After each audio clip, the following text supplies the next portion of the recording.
Well,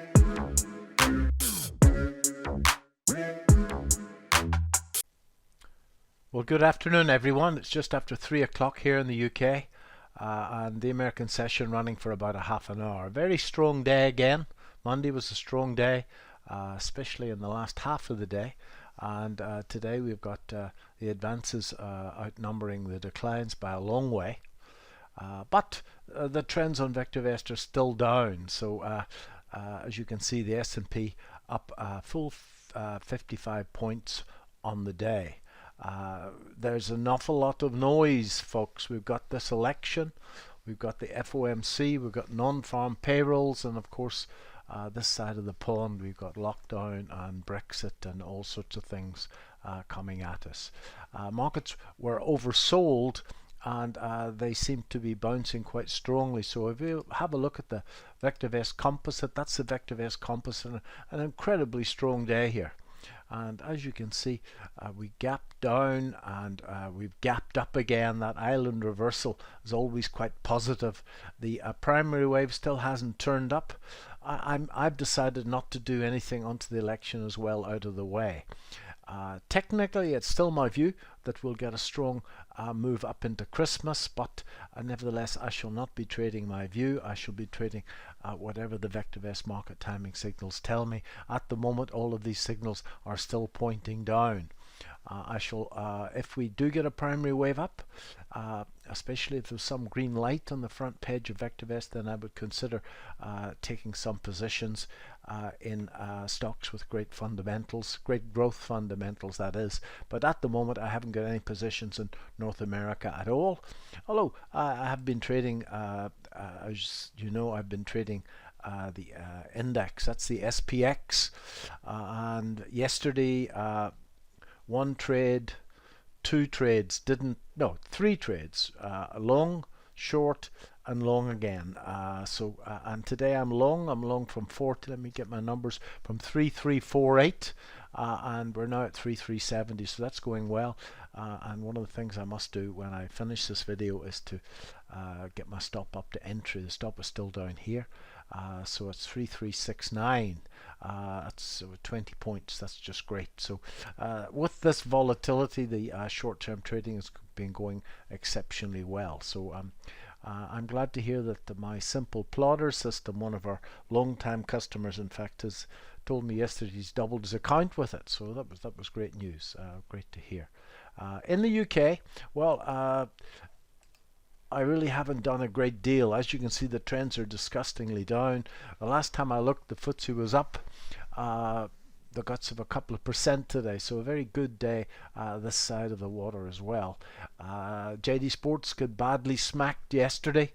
Clearly the lockdown didn't do the prospects of a company with shops on the high street any good.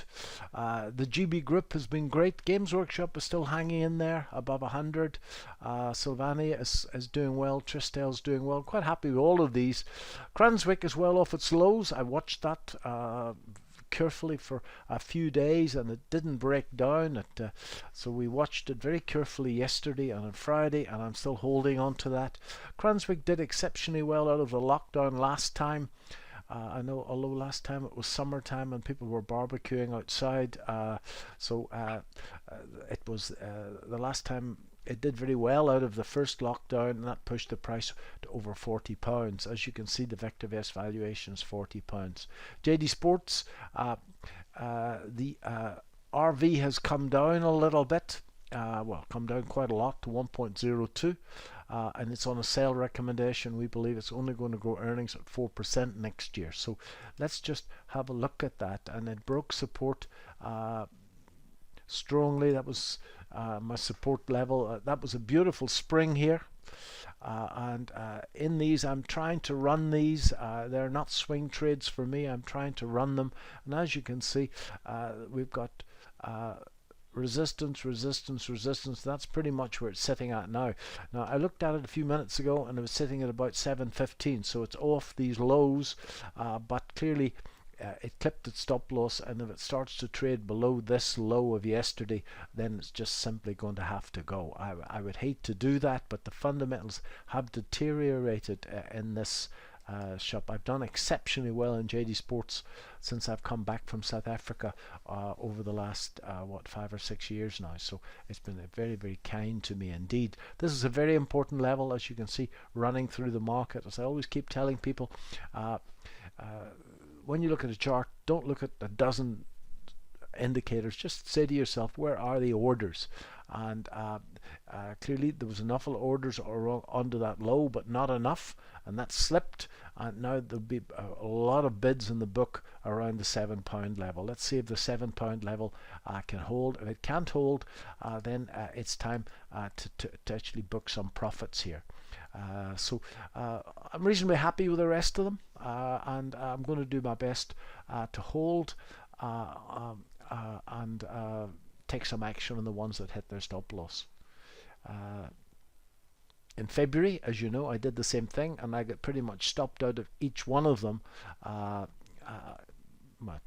the start of March, and went into the new upswing with an absolutely clear book. So if they all come down hard, then I'll get rid of them all, but at the moment I don't see any necessity to do that.